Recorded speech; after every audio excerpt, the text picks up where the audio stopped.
Well, hello, good morning and welcome to this special Bristol Life Business Club on recruitment and onboarding. It's a discussion about a really pressing topic for so many sectors, so many companies. We speak across the board with Bristol Life, and it is palpable how this is an issue facing so many companies for different reasons. We'll also be discussing onboarding in what for many is and will continue to be a hybrid world. This business club is sponsored once more by Bevan Britain, and our thanks to them. We'll be hearing from hospitality, digital marketing, education, property services, and the recruitment sector itself.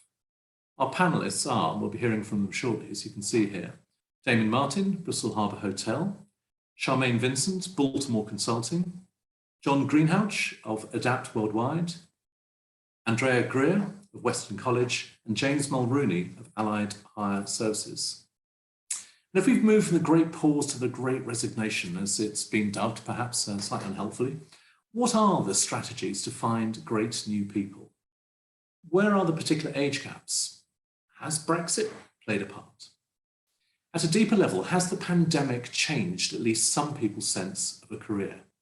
And there's some sense of that, by the way, in the data, showing a big surge in startups, which connects with our own Entreconf, and I'll be touching on that shortly. As we begin to end this time of great uncertainty, and that's putting it mildly, are people more or perhaps less willing to move now? And of what is new in our approach to recruitment, what might endure? Please do send your questions using the Q&A button below, and that can be anonymous if you wish, or named as you prefer. Today's Business Club will be on our Bristol Life YouTube channel this afternoon. First up, some news from Bristol Life before we get going. These Bristol Life Business Clubs will be returning in real life very shortly, and we're absolutely delighted to be back. And this time it'll be at Bristol Harbour Hotel, and you'll have noticed that Bristol Harbour is one of our panellists today. These provide fresh thinking over fine lunches, plus the opportunity to do that rare thing, networking. These clubs feature a live interview, and we've got an absolute corker for our return on February 22nd. It's this. It's with Indy Pollard of blockchain. Cryptocurrencies are such a hot topic and increasingly relevant to many businesses, investors, and just a complicated, massively developing, ever-changing sector. So we'll be really interested to help navigate that with Indy on February 22nd. These Bristol Life Business Clubs are limited to 60 people. Please look out for the comms from this afternoon. Separately, we have Bristol Life Business Surgeries. These will be continuing virtually. You can see those involved in recent times here, companies from legal, education, financial, property, marketing, and tech. And do check also our Bristol Life YouTube channel for those. You might consider having your own video webinar via a Bristol Life Business Surgery. They're deep dive showcases of your expertise through discussion, and you then have the assets to slice and dice and all that good stuff. Bristol Life Awards, they will be held on May 18 at Ashton Gate. And nominations for these much anticipated awards are closing on March 10th. For those who perhaps are less familiar, the awards cover every single business sector and area of Bristol Life, anything from charities and arts and cafes and hospitality through to professional services, marketing, tech, digital companies, property, multiple different areas, all of Bristol coming together to celebrate the very best of the city. And that will be on May 18. If you're interested in nominating, nominations are free, of course, please check the How to Nominate webinar and the various tips on the awards site. We'll then have a grand reveal, which is coming up on March 16th, where we run through those who've made the shortlist. Tickets and tables are on sale via the website now. In all previous years, tickets have sold out since launch, and they're on track again to sell out once more. One other thing, we do have a sponsors and funds reception, which is a free event bringing everyone together. And again, it's that big networking opportunity. But it is, of course, just specifically for sponsors and finalists. Separately, later in the year, we've got the Bristol Property Awards back on the 25th of November. Great gathering of property and pro services. A few sponsorships are still available for that. Additionally, by the way, we also have the Bristol Property Symposium as well, which we're running on March 24th, which is a deep analysis through expertise of the sustainability issues which are absolutely central to the property sector, whether residential or commercial.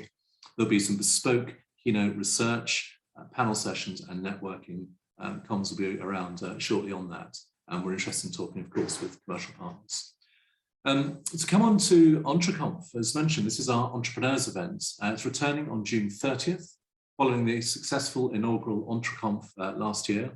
Stimulation, insights and networking. And we're also running a series of EntreConf dinners, the next of which is on March 21st at Avon Gorge. Numbers are limited on that. It's a very sort of, it's not like Chatham House rules, but it's a great opportunity to bring everyone together through the value chain of entrepreneurs, whether it's advisors, legal and financial entrepreneurs themselves, or those who are fascinated by the way that entrepreneurialism is dynamically driving this area. EntreConf covers any sector, incredible inspiring companies out there, which of course we're delighted to feature. Bristol Life, at the heart of all we do in Bristol is of course Bristol Life, and we are really proud to publish a magazine that celebrates all the good stuff in Bristol. We've actually, for all the travails which so many of us have had in these times, it has been just heartening and inspiring how extraordinarily flexible and clever and inventive, but also thoughtful and supportive businesses in Bristol have been during these times, and which we've chronicled, of course, with great delight in Bristol Life. Thank you for your support for what we do, in print, in person and on social. Right, should we do this? Let's bring forward our recruitment panelists, initially individually ahead of the group discussion. So first up, we'll be hearing from Damien Martin, the GM of Bristol Harbour Hotel. There is Damien. How are you doing, Damien? Very good, thank you for having me. Yeah, well, thank you for joining. Great. How's your year started? Did January quieter, I'd imagine, January in hospitality in your world? Yeah, you'd think so. I mean, you know, rooms-wise in the hotel, we've been as busy as ever. It hasn't really slowed down a huge amount, and yeah, the city's holding really well. So yeah, we're chuffed to bits. It's been yeah, it's been a challenge, but we're happy. There's positive. So where on your list of concerns does recruitment sit? Always sits pretty high. You know, people are the forefront of everything we do, and you know, especially when we're in customer service, they have to be at the forefront of our minds at all times in terms of training, recruitment, and making sure that they're happy. So yeah, recruitment's very, very important to us. I guess it's two sides of the same coin, but retention must it's always a continuing issue for all sorts of businesses. Is retention trickier in current times? Yeah, it's always been an issue in hospitality historically, and I don't think that's been helped by Brexit and COVID. But I think at the moment, especially seeing in Bristol, I'd probably say 80% of our applicants at the moment are students, you know, younger generation, and there is a higher turnover. But we're you know, those that are loyal to us are staying for a long time, and those that are, you know, we've got some good students that are staying with us, and it's not too much of a challenge. You know, if you put a job ad out at the moment, we're getting a lot of applications in. So it's positive in that sense, but yeah, it's always a challenge. So it's less the supply, although that may be a little bit constrained, but it's more just the process of just recruiting. Yeah, it's exactly that, and also finding, you know, hospitality has always been a challenge to recruit into for a number of reasons. But you know, it's finding full-time members of staff at the moment is a real challenge. People that are looking for, you know, large amount of hours, and people that are qualified in what they do. So, you know, trying to find chefs or spa therapists, for example, it's like trying to find the golden egg. It's a very big challenge. But I'd probably say since post-Christmas, before Christmas in 2021, it was a very, very tough time. But coming into 2022, it seems to have alleviated. I think the world seems to be writing a little bit more now. So we're seeing a much better picture, and you know, we're seeing a lot more applicants coming in, and a better qualified bunch of applicants as well. You mentioned students. Is there any additional complication that a number of students are sort of displaced? They haven't gone back to their universities, but they're not really in their hometowns in the same way. Has that been a factor for you? No, I mean, I think, you know, we've got, especially in our food and beverage department at the moment, we've got a team of 45 in our food and beverage, and 30 of those are students. And, you know, we're having to have a large amount of them in because, you know, they do 1, 2, 3, 4 days a week. But no, we've got a large amount of them, and it's not because we've got such a large database of staff, it doesn't cause that too many issues. We always manage to fill what we need to. But no, it doesn't cause that much of an issue. We've got a good bunch on board. Good. Well, that sounds pretty positive, both in terms of how trading is, but also how you're navigating that recruitment issue. Damien, for now, we'll have you back on the panel shortly, but thank you for now. Thank you. Thanks. Let's bring forward the award-winning Charmaine Vincent from Baltimore Consulting. Charmaine, good morning, and congrats. Good morning. Those awards from last autumn, I think they were, weren't they? They were indeed, yeah. It was a very rewarding year last year. So yes, very proud of what we've achieved. Good. And for those who may be less familiar, a little bit about Baltimore, perhaps which sectors and your main focuses.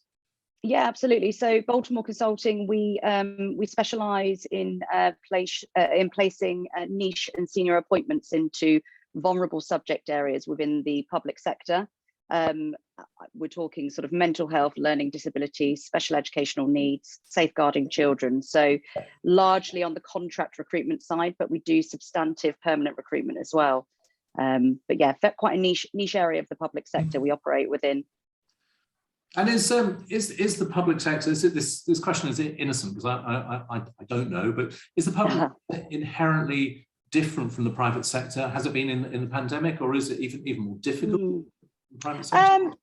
Yeah, I don't think any sector was exempt from challenges. I think within the pandemic, I think that possibly the point of difference for the public sector, certainly within the areas in which we operate, was when there's a growing need for the general public, which is effectively where we sort of our sweet spot is, demand will always follow. So there was a period of sort of recruitment freeze that was off the back of the pandemic.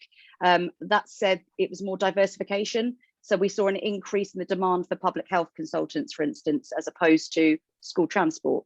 So there was a switch in demand.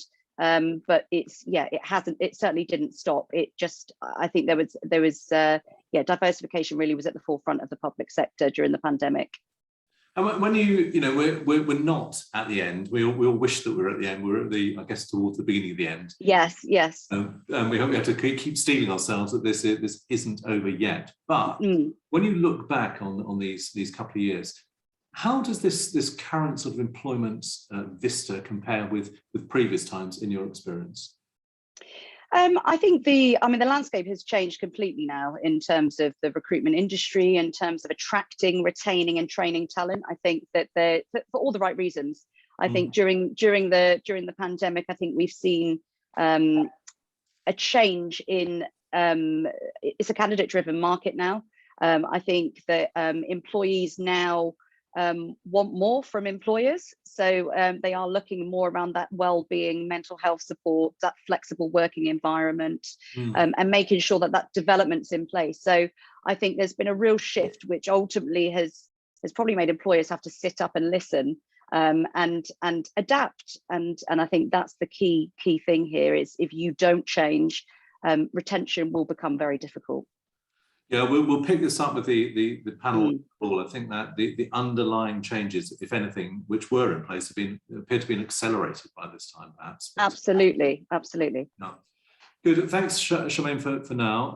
We'll have you back on the panel in just a sec. That's it. Thank you. Of course. Thanks. Let's. You mentioned adapt, and it's a bit of a pun, but we now with us. The world of digital marketing. You're MD of Adapt, a data-led search consultancy. Morning, John. How are you this morning? Very well, thanks for having me. Good. Well, not at all. Give us that elevator pitch on Adapt. Well, I was thinking, because we talked about this beforehand, and I thought I'd actually avoid doing the elevator pitch because I'm not sure that everyone really wants to hear it. I've done it so many times. But I was thinking, I suppose in the context of hiring and onboarding and just trying to contribute to the conversation today, it's just to explain a little bit about us in that context.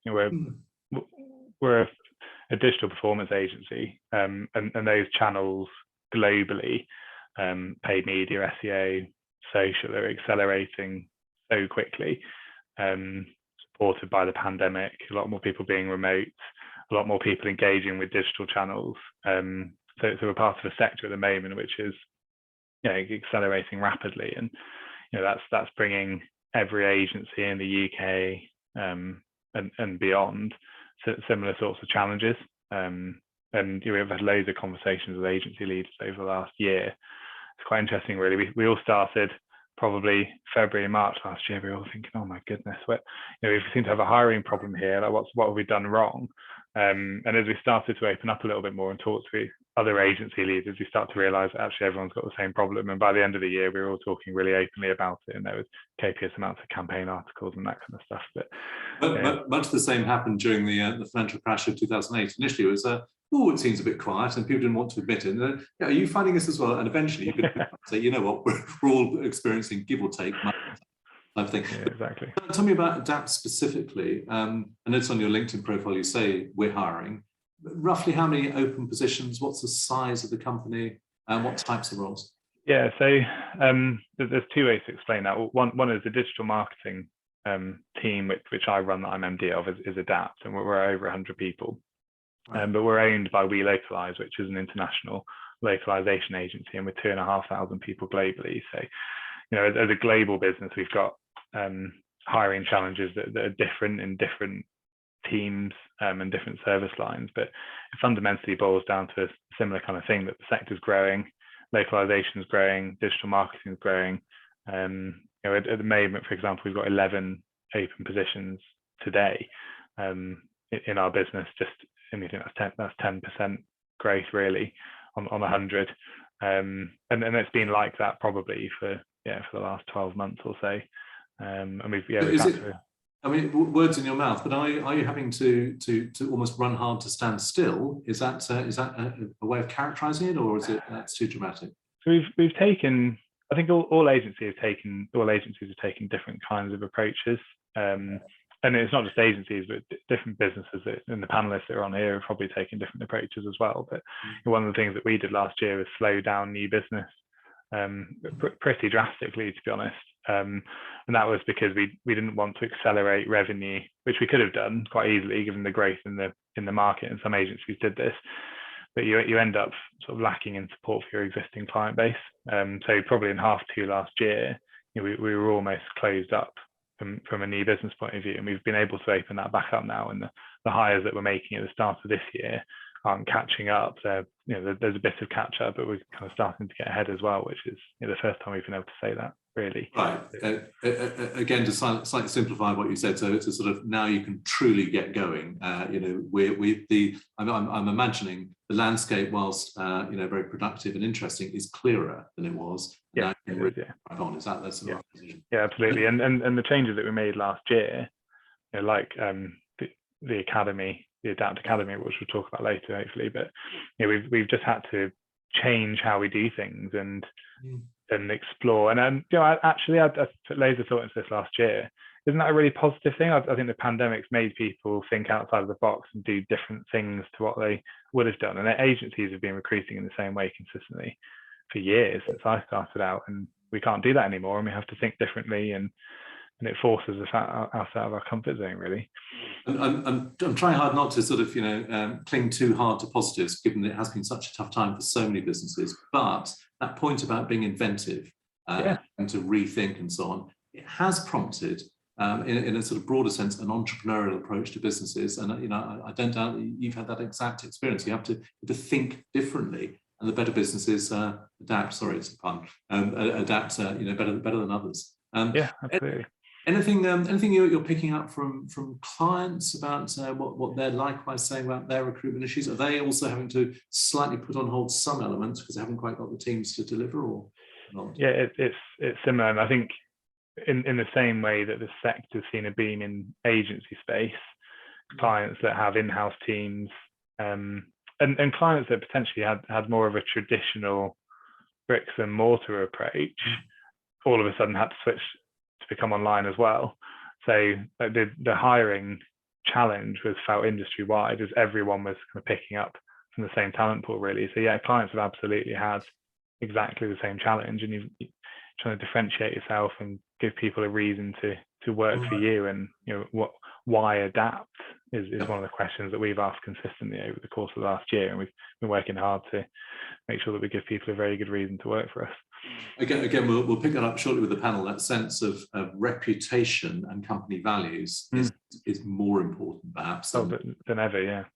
But both from a client's point of view, but really from a retention and recruitment. John, thank you so much for now. No problem. See you shortly. Thank you. Okay. Thanks. Let's bring in from Weston College. Here's Andrea. Good morning. Deputy Principal, Human Resources, Offender Learning and College Reputation. That's quite. So Andrea, tell us. I mean, everyone will know of Weston because of its scale, reach, reputation, and so on. But talk us through perhaps some specific recruitment issues in your role and how your role intersects. Yeah, absolutely, Greg. I mean, obviously, recruitment is an absolute key priority for us here at the college. I think, to be frank, it has always been quite difficult for us to recruit perhaps the more vocational trades, but that has certainly increased over the pandemic because certainly a lot of those people can earn a lot in industry. And obviously that is an issue that we can continue to face. But I think from our point of view, one of the challenges that we face is really from a retention point of view, as we've discussed already, that has to go hand in hand with recruitment. That's absolutely important. And a lot of our vacancies really, luckily, come from a position of growth. So we are either taking on new initiatives, such as perhaps the Institute of Technology, our new construction centre, HGV boot camps, and so on. So we need to find people to actually go into those positions for growth, but also from a backfill point of view, where people are actually progressing and getting promoted through the organisation, which is obviously a key part of our retention strategy as well. And what about Weston itself? I mean, you're frankly a huge organisation. How difficult has recruitment been for the organisation itself? I think reputation plays a big part, so that certainly helps. Our name is very well known there. Obviously, we are one of the largest and leading college groups in the UK.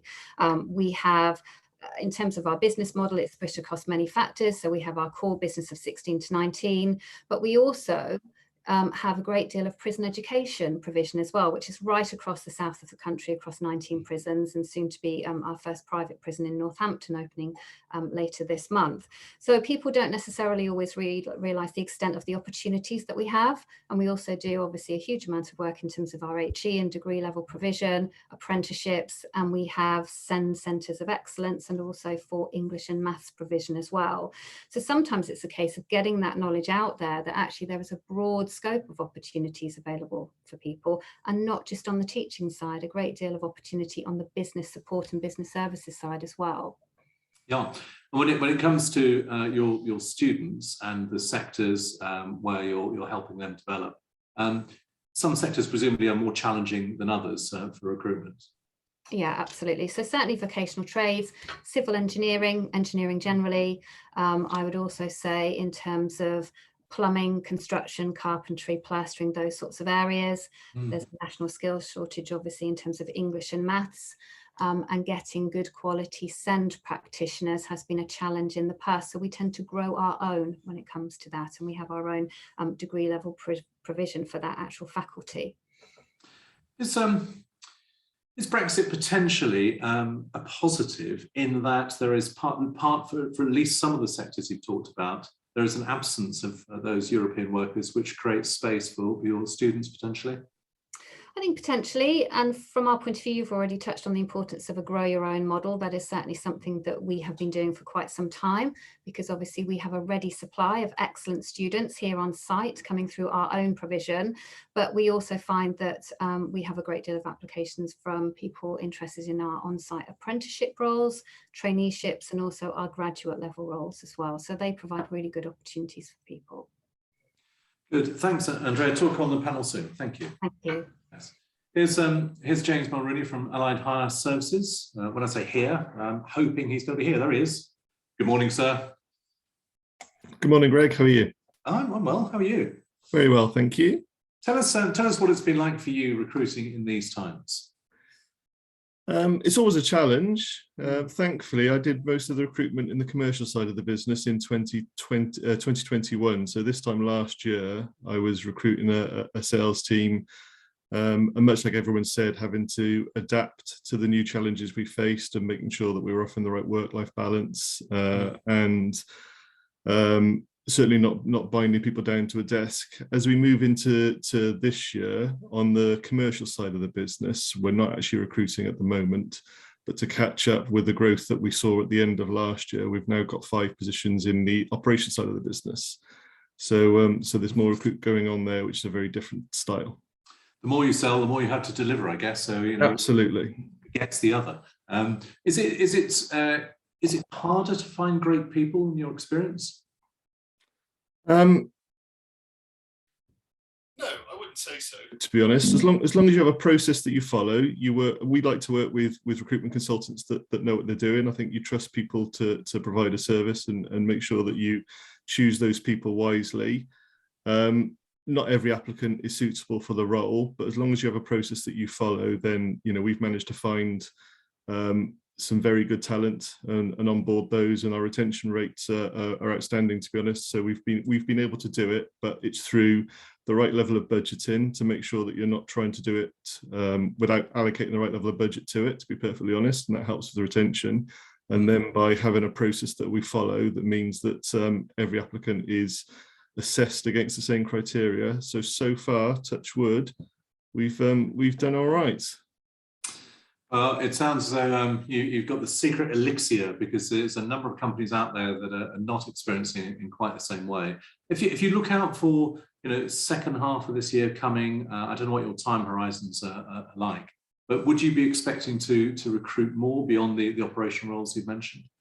Yeah, absolutely. So this is where the budgeting and targeting comes into it. We run on financial year April through to March. So on the commercial side of the business, there's one role that we will be looking to add to the team in the next 15 months for certain. And we're also speccing out another possibility that we're looking at now to see if that would add up.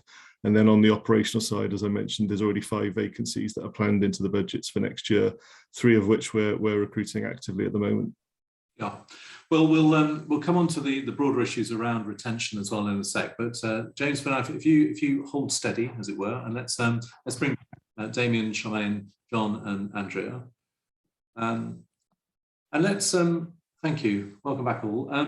Let's start this part of it with John and open out that point about the grow your own and the Adapt Academy. Tell us what that is, to whom it applies, why you do it, and so on. Yeah, it's something I was quite passionate about towards the end of, well, even the start of last year when we started planning for it, but we had our first cohort of people come in Q4. And agencies have always had a good track record of bringing through young people into the industry. I think it's something we've done pretty well. It's something that's how I started out in digital marketing. I think one of the challenges we were having was the consistency of onboarding. People were remote. Previously the old world would have been everyone's in an office together, so you can control the consistency of that onboarding for people, and you can make sure they're having the right experience when they join the business. Very lucky we've got a young careers team within We Localise and within our wider group, and we were able to draw on some of that resource and some of that experience to more consistently onboard people, but also take that responsibility of training in digital marketing a lot more seriously. So we were able to craft onboarding plans for them that were a lot more detailed, and we were able to train them consistently together as a group. And that's something else I feel quite passionate about, whether it is that often agencies talk about needing to hire graduates and only graduates. And we've made a decision to broaden out all of our roles now to not require a graduate degree. I think that's really exciting as well. Sorry to interrupt. What impact has that had? Have you opened up a new tranche of other candidates? Has that actually been material in reality? Yeah, it has. Yeah. I think when we've been advertising the post, we've got another cohort hopefully landing in Q1, and we've got a much better mix of people that are applying to it. We've changed every single job description from my level right through to an academy person. And the language is specifically, we're after people that, I'll read it out, is a genuine passion for digital marketing, whether you've educated yourself through work experience, formal education, or any other means. How we demonstrate your desire for a career in the industry, and that's the most important thing for us. So with that young careers team, we can take that responsibility for education a bit more seriously as well. So yeah, there's a number of reasons for it, but it's predominantly taking that responsibility quite seriously, I suppose, for bringing people into the industry. Sorry, you're on mute, Greg. Apologies, I was on mute because I coughed. Apologies about that. Settings in, eh?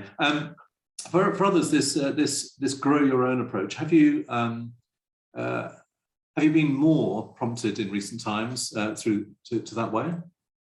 I mean, I'm sure it's, up to points, but it's been true of all businesses. We've always grown our younger talent. It has been an extra reason to do that. I think there's been an extra reason to resource it better. I think it's prompted us to take it a lot more seriously, perhaps, than we would have done, where we would have probably more sporadically brought graduates into the business whenever there was a need. We've formalized it a lot more. But I wouldn't say the need is, because you still want the right skill mix in the business, but I think we've taken it a lot more seriously. Let's open it out to all here. Do you expect this current shortfall, which perhaps less so in James's case, but is, and maybe to some extent in Damien's case, but there's a shortfall across many sectors. Do you expect that broadly to ease as the economy rebounds, or has there been something approaching a fundamental shift in how people are viewing employment? I'll look at you, Charmaine, yes. I'm looking directly at you. Yeah, absolutely.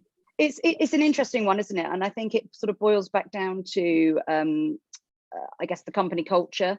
If they're looking at their values and their purpose, their culture, and making sure that they are installed consistently. And I think that's the point at the moment, because we're in an interesting time whereby businesses are retaining their staff, and it seems harder for some sectors certainly to attract the top talent in a way that they potentially used to. I think there will be a shift, and I think it's really the onus is very much on making sure that employers engage with their staff, that surveys go out, that they understand the need of the workforce, and respond to that appropriately. I always think that actually to work inclusively and authentically is key. But actually to do what you say on the tin, because some companies may promote PR-wise that they work in a certain way, but the reality internally may not reflect that. So I think the consistency now needs to happen. I think inevitably we will see a shift in the next 6 months in the talent in the marketplace, though, off the back of some being able to sustain that and others potentially needing to go back to the drawing board around their strategy. There's always been a gap, I guess, between that which business leaders believe about a business and that which their teams believe. Absolutely. But the pandemic, in some respects, has heightened the importance of that gap not being too wide. Is that something you'd? Is it an elegant way of expressing it? But it's your authenticity point. There is no point in bullshitting that everything is great if it isn't. Absolutely, yeah. Absolutely, and actually, now more than ever. I think employees want a platform to have a voice, to be heard, to have an extra layer of support embedded there. So just saying something at interview stage, but not consistently following up on that and making sure that you live those values and you are authentic, I think that's not sustainable, and employees will leave. So I think it will be an interesting 6 months in the recruitment sector, and I think consequently we will see a shift in talent on the market. So, talking of shifts, and this is across the piece for anyone to join. Have you seen a shift or shifts in what people are actually looking for? Money, of course, usually matters, but maybe less so. Maybe work-life balance, flexibility, values. What do you think of this, Damien? You're nodding, sir. Yeah, it's. I mean, ever since coming out of the pandemic, and I think we saw it with what we called the Great Chef Crisis. There was just chefs just didn't want to come back into the kitchen, or seemed very few of them did. But I think it was more hospitality, especially, learned a lot of lessons from the pandemic and in our culture, in the way that we were running our kitchens and our businesses. Nobody wanted to do 50 hours a week anymore, 48 hours a week. Nobody wanted to do the 5-day weeks, and they wanted to be paid fairly for what they were doing, and and employers going above and beyond. And I think we as a business, Bristol Harbour Hotel, and a lot of others, we try to jump on board. And so my kitchen team now, they do 4 days a week. Nobody does over 40-45 hours at a stretch. I made a point when I first started here as GM to pay above and beyond what the industry average is, because we need to get the basics right and start that culture of we look after our teams and they look after us. So there was a big culture shift. People came out of the pandemic and they wanted to see their families more, and who can blame them? We all had lockdown. So there's been a big change in the culture, especially within hospitality, and for the better. Yeah, I mean, and we'll come on to the point about businesses being prompted to be better, I guess. Mm. More pronounced in hospitality, don't know. But are others experiencing that as well? The sense that you've had to respond, you've had to be more accommodating to what your teams, particularly newer people, wish. And Andrea, both in terms of Weston, but also the clients you work with. Absolutely. We have noticed a real shift in terms of applicants inquiring with HR about whether we have a flexible or hybrid working policy. Absolutely. That's been a real theme. And also from within the organisation, whether it's teaching staff or business support staff as well, it is something that they would like to see available to them. But it's probably important to say that it's not a one-size-fits-all approach. Not all of our staff want that hybrid or flexible working model. Many of them like to be in 5 days a week. So certainly from our point of view, yes, we have had to adapt and be agile and make sure that that's something that we can offer, but certainly very, very noticeable from external candidates.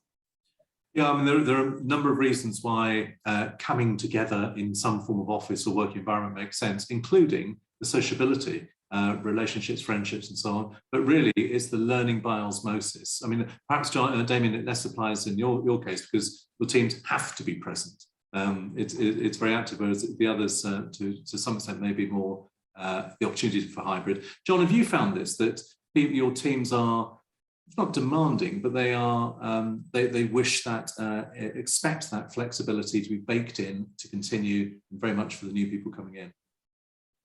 Yeah, it's quite interesting because it's something that everyone feels slightly differently about, I suppose, and that's defined our approach actually. So I think it's helped being part of an international business because if you're working with people all over the world, it doesn't necessarily matter if you're specifically in an office. So that's helped. But we've got a group of people that are used to being in an office every single day. It's taken everyone a lot of transition time, I would say. And some people don't agree with our flexible approach. You know, some people will say to me, I want to be told to be in an office for 5 days a week.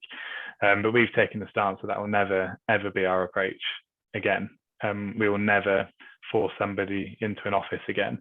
And my way of explaining that to the team is you work in whichever way is most productive for you, period.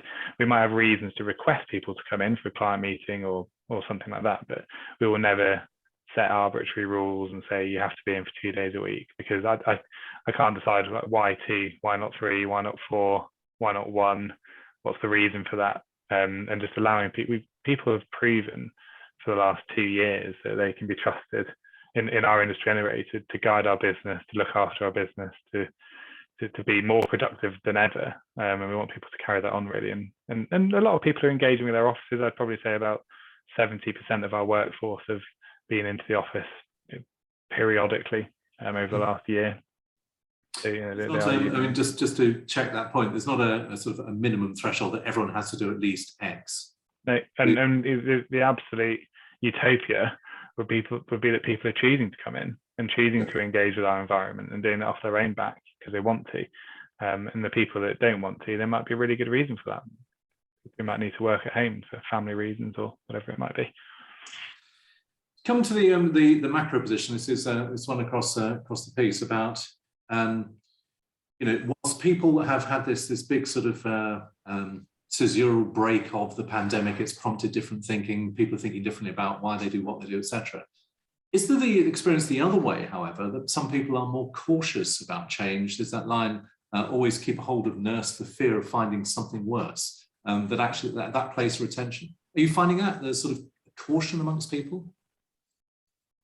Or was that a completely terrible point? No, I think it's a really interesting question. Really hard to validate. I think it would be my take on that. There's loads of reasons why people move on from businesses. So I think for us, isolating it to a reason like that is quite challenging. And I wouldn't be able to validate that really from a data point of view. What about retention techniques and coming into, which is, we've touched on a little bit, but the communication of culture and values. Are you each finding that is more significant? And or, you know, what else are you doing to communicate those values and have people having a sense of identity within the business? A key change that we've made actually, Greg, so prior to the first COVID lockdown, so as a business, we run 3 depots where We're a 65 people business. About 15 of those are in administration head office roles. About 40 of those are in depot roles. They could be drivers, they could be higher desk staff, a number of things. And we used to operate hours of 7:30 in the morning till 5 in the afternoon. Following the first lockdown period in the construction industry is what we support. When we reopened, we spoke to our customers and spoke to our staff and changed our closing time to 4 o'clock. Originally, it was a temporary measure, but we consulted our staff, and as a work-life balance, they were very keen to retain that. There wasn't a change in any salary. It was just a cut of the working hours, and everyone's salaries remained the same.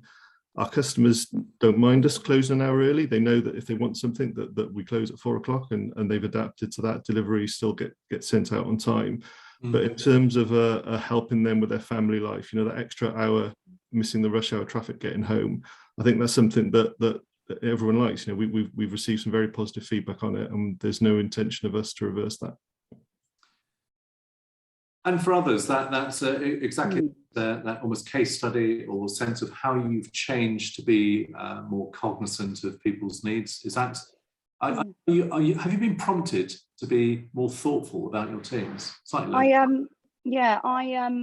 guess going back to what Andrea said earlier on, I guess it's not a case of one size fits all. And I think what I've personally seen is an influx of poor mental health within the workplace off the back of the pandemic. And it was really important to me that I understand individuals, not just collective feeling. We've implemented a lot of change, such as leadership team have life coaches. We've got something called Support Room now, which is online therapy for the entire workforce. So there are changes in which you can make that offer a different layer of support to your staff that show you care without breaking the bank, but ultimately encouraging retention as well, because I think that's the thing, you know, things have changed, times have changed. And I think as an employer, it's really important that you get under the bonnet of your staff to understand how are they feeling. And actually what works now may not work in 3 months' time. So I think it's about that consistent review period of understanding, you know what, your staff are your biggest asset.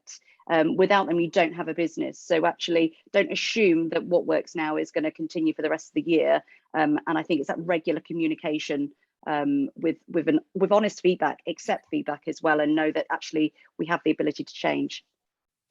Yeah, it may well be a tendency for many business owners. I suspect we've been guilty of this one, which is as soon as there's a vacancy, you think how to fill that vacancy rather than how do you work harder to retain? Absolutely. Sides the same coin, ultimately. How do you handle it? We talk about flexibility, lack of, you know, you don't want one size fits all for each of you. But how do you handle it if new starters seek, I don't know, anomalies that the existing team simply doesn't have?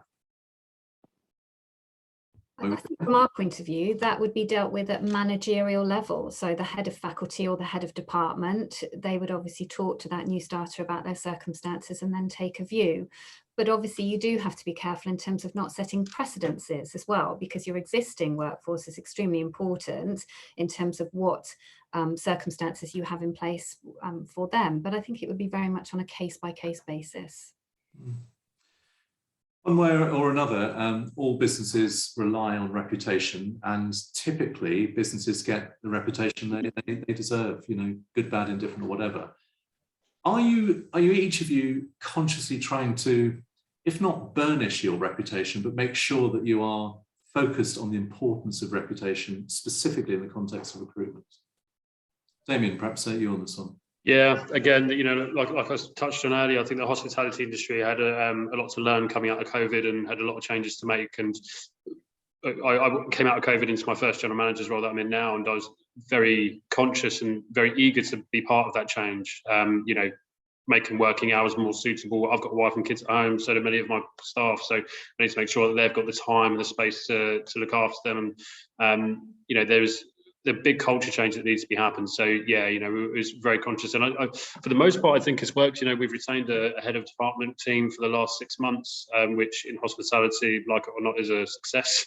And you know, we've our staff on the whole, you know, we're getting great satisfaction survey results from them. So you know, I think as a trend, we're on the up, which is a good thing. But there's still a lot of work to be done, and if you start to consider that isn't part of what you need to work towards in terms of your business reputation, I think you might be going off track a bit. You know, as business leaders, I think we need to make sure that we're constantly keeping that at the forefront of what we're doing.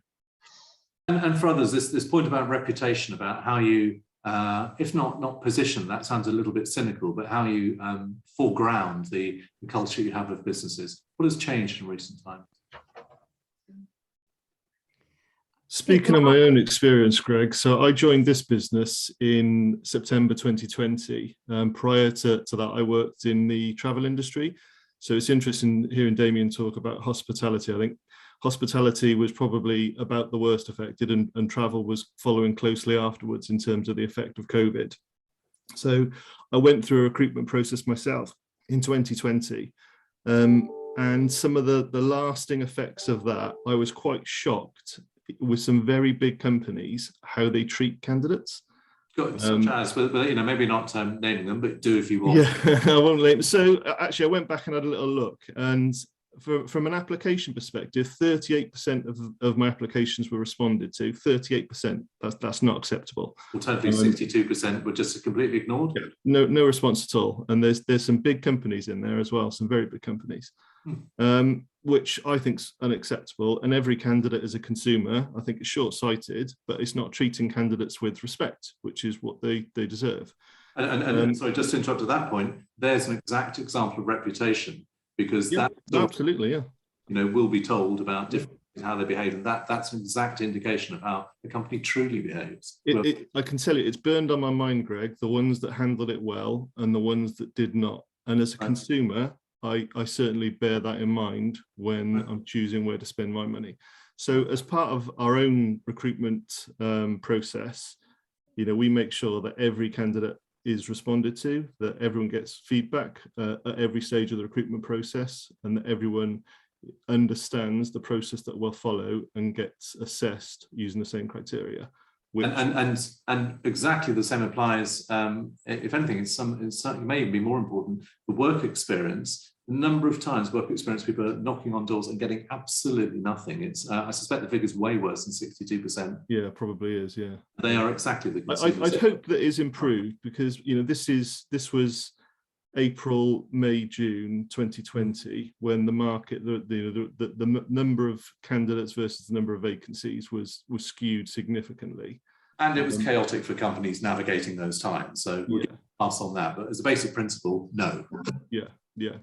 Tell us any more about your experiences at that time that's relevant here. You see it from the other side now when you're recruiting, about how your company is presented. Well, in terms of recruiting ourselves, so I joined this business then in September. We filled 5 positions in the sales department within the next 6 months.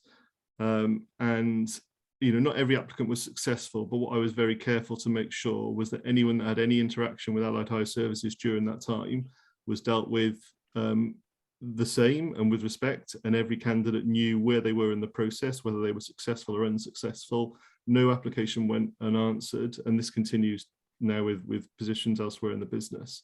And if they were unsuccessful, they were given feedback as to why, because you know often it was nothing to do with them. It's the challenges of the business meant that their particular skills weren't right for that role.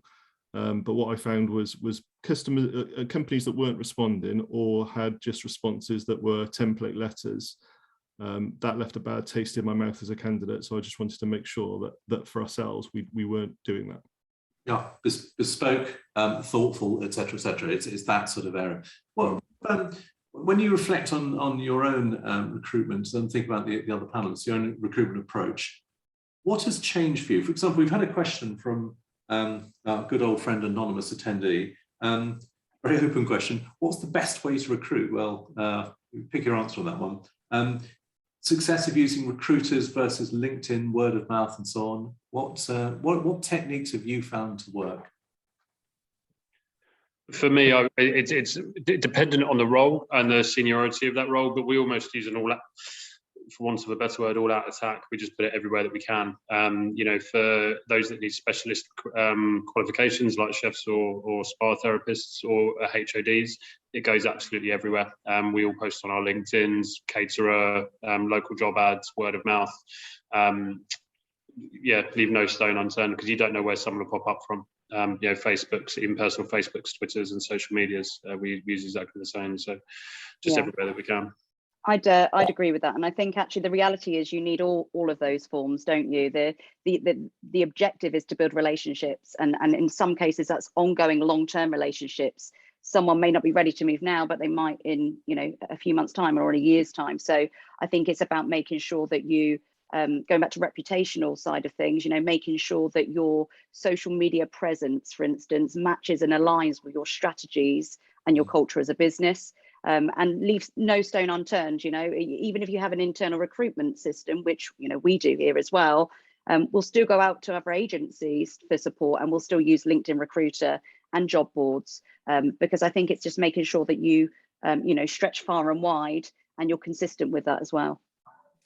And presumably also in some roles, at least, partnerships with educational establishments such as Weston, such as the universities and so on, making sure the pathways to employment are clearer and easier for those students. Andrea, has there been a shift in the way that businesses are engaging with you? Are they, quote, better than they were previously? Yeah, I think, from our point of view, all of the businesses and the employers that we engage with understand the importance now of creating that talent pipeline. They have absolutely the same challenges that we all have as employers as well. So it's certainly, yes, they would engage to us to a much greater degree probably than previously. But I think coming back to the point in terms of the best way to recruit, for me, a really important point is to really be honest, take a long, hard look at your existing recruitment processes. Do they make it easy enough for people to apply? Because immediacy is so important now, and people have short attention spans. So we had a very long, hard look at our application form. It was far too long from our point of view. We differentiated our adverts. So I've already touched upon the fact that, it's quite difficult to find people in the construction sector, for example. Well, rather than putting yearly salaries on there per annum, we advertised day rates. And we really focused on the additional unique selling points that we felt somebody might be interested in making a change from perhaps working in that sector on a day rate to coming into something that was more permanently employed, talked about the benefits of pensions, perhaps more regular working hours and so on. So I think it's a really important point that you do have to make it as easy as possible. And we set up specific landing pages for our different hard to fill sectors, so construction, engineering, health and so on. And we wrapped around that social media campaigns that we could turn on and off. And we had the live chat function so that people, again, could gain an immediate response. And we had people sort of on shifts, making sure that they were manning those. So I think that's a really, really important point, is you have to make it as easy as possible for people to. It's a good and very clear tip. And I'm immediately thinking about some of our recruitment processes as a direct result of that comment. So thank you. Let's come on to onboarding. I'm going to ask John this, given the great flexibility you talked about in terms of your team and where and how people work. Both sides of recruitment are having to work much harder on onboarding, the individuals and companies. Perhaps start with John, what have you been doing differently, and then the others? How's your approach to onboarding changed? I mean, it's fundamentally different to how it was. Starting from sending out lots of wonderful IT kit to people's homes that you would just have simply never have received. Seems a totally different world, doesn't it? So you're receiving a huge monitor just on the start of your day, and that experience of somebody their first day being just logging into a computer and just being like, right, well, left my old job and I closed that computer down and I've picked up this new computer that I've been sent, and that's my new job. And there's loads of challenges that are around that experience, through hiring, through to onboarding, and from that first day. What I think has been fascinating is we've opened up quite a lot of our jobs to be remote, just because of the talent pool challenges. But I'd say probably about 60 or 70% of people that have successfully applied to a remote job have moved closer to where we have office locations. And I think that's a really telling data point, particularly for those younger academy folks, that they want to be near people they work with.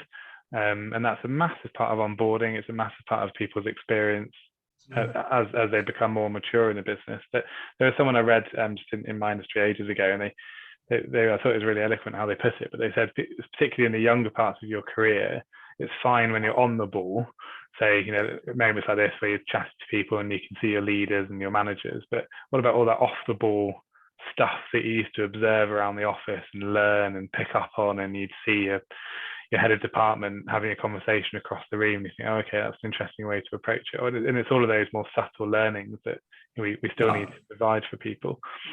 We learn by osmosis as much as sort of precept. Yeah, absolutely. Even sort of mimetically, you see how others handle things, how they talk, how they dress, how they respond. But in terms of your onboarding, of course, there's the kit work to enable working from home. Any other aspects about how you've approached training, critical first few days, learning management systems, but ongoing as well. Throughout the whole of the first year, that's the whole reason for the academy. We've recorded all of our training sessions. We tried to bring people together. We tried to do remote socials, loads of stuff. It's been a huge challenge this year to evolve how we do things. We would fund people's lunches for them to do it remotely when they couldn't meet up together, have those social moments, those team moments, try and encourage them to speak to people in other departments.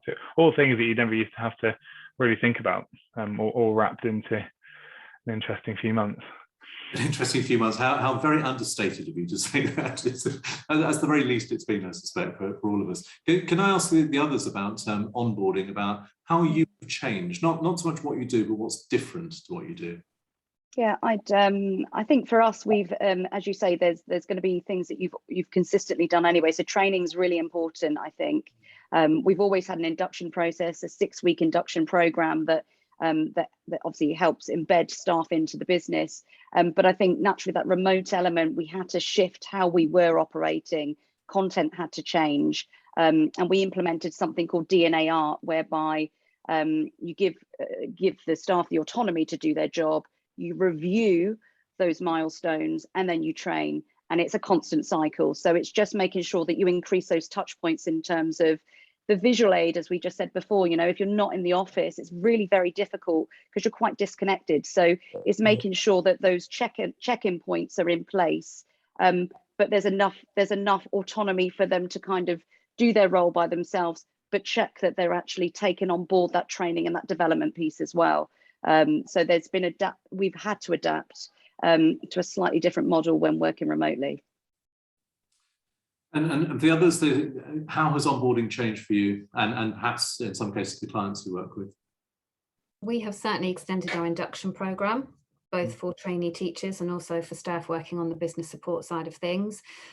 We have a mentoring scheme that initially we started when we began our engineering provision about 4 years ago. And that was so popular that it's now extended to staff in other areas. So they will have a buddy or a mentor, ideally from another part of the organisation.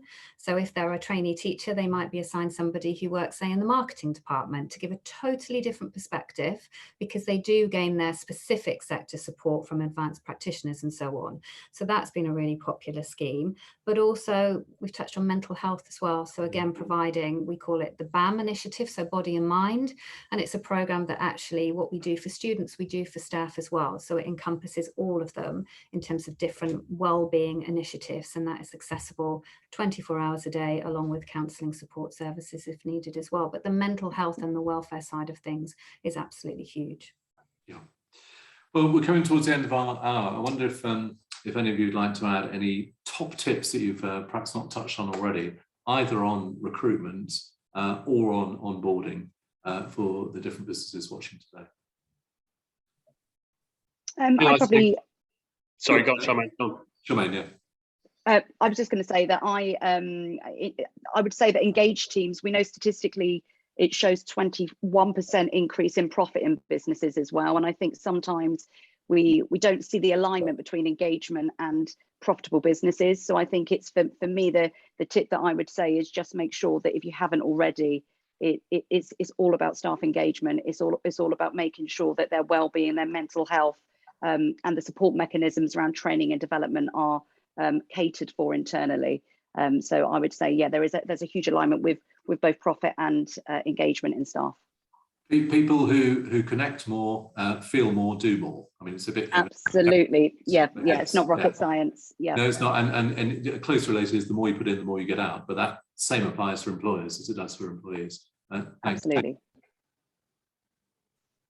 I'd probably say, sorry, I'm just from my point of view, and this is a top tip, not because I did it, by the way, but because I've spent the last year running as fast as I can and trying to fix all these things. But I think having the headspace to sit down and map your employee touch points from start to finish, from hiring right through to their first day, through to week 6, week 12, and think about all the importance of them all and how you can tweak them all, and being methodical about it and starting small and tweaking as you go would probably be hindsight advice. So having a yet more of a structure and a review process. Just sort of full employee experience from start to 12 weeks in. I think what you're also touching on there is that empathy point of what it is like for that individual. What, yes, as you say, what touch points do they have? How has their first week, how have they engaged with you? Damien, you were going to say something earlier. Yeah, I was getting very similar to what Charmaine touched on in the employee engagement, and I was just going to add transparency of the business that they're in is I found to be vital. I have monthly meetings weekly meetings with my HADs, and I meet with all of the hotel once or every other month to give them updates on where we are as a business, what it is that we're doing, anything new. And also we've got a large amount of the senior team that are undergoing mental first aid training as well, mental health first aid training, sorry, so that they are more equipped to be able to deal with struggles that we're all going through, quite honestly. So transparency and engagement it's key. And James or Andrea, any closing thoughts? I think authenticity is really important as well. Some of our most successful recruitment campaigns have been when we have used our own staff. And during lockdown, in the early stages of that, some of our most successful campaigns were actually some of our prison education staff recording themselves in their kitchens on their own mobile phones with their staff lanyards on. And we had a tremendous response to those because that authenticity was coming across, and it really struck a note in terms of people perhaps who hadn't considered those sorts of roles before, really engaging with the people that they saw on the screen. And likewise on our landing pages, we will always use existing staff as well, and that really makes a real difference for us. Authenticity, engagement, contact, empathy, understanding, these are all good traits that all good businesses have. James, any closing thoughts from you? No, I think everyone's picked up on the points that we'd certainly try and do ourselves. It's interesting here, different people talking about different scenarios. As a local independent business, we don't have the challenges that many people here do. Most of our people live within 20 minutes of our depots. Most of the roles do require them to be in there on a day-to-day basis, but for those that don't, we have goal setting, we have regular meetings. The induction plans were adapted to make sure that when people did join, that they were given hints and tips on who to arrange to meet and what to ask and so forth, and just basically trying to make them feel welcome, give them plenty of opportunities to raise any concerns, be mindful of the work-life balance and keep communicating with them. Well, this feels like a good point to end on. With Bristol Life, we're very keen to celebrate the very best of the city. And as a complete stand-back point to some of the issues you've said, if you take this view, and it may be a bit Panglossian, but I'll try it. If you take this view that we've all been stress tested like never before as businesses, we've all had to adapt, we've all had to figure out our ways forward, different ways, different sectors and so on. But at the same time, we've arguably all become better businesses, or at least should be, because we're having to be more thoughtful, more engaged, more connected to our teams. And the barriers between the seniority of management and the teams have actually narrowed. There's been a sort of compression in the way that teams behave. And if you put those two factors together, if we are better businesses, big if there, and if we're coming through this tough time economically, you know what? There may be good reasons for a great year in 2023. So we shall see. FY23. We shall see how that develops, of course. To all of our speakers today, thank you very much. To Damien from Bristol Harbour Hotel, thank you. Charmaine from Baltimore, thank you.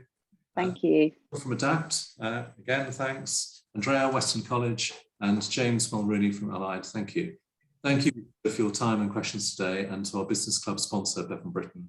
And thank you for watching and your support for Bristol Life. We look forward to seeing you at the next Bristol Life Business Club in real life, the first one in 2 years, on February 22nd, about blockchain and cryptocurrency. Please also, we look forward to seeing many more of you at the Bristol Life Awards on May the 18th, and do remember to get your noms in. Good luck to all of you in the coming months. This has been a Media Clash production. This has been the latest Bristol Life Business Club. Bristol together, always. Thanks.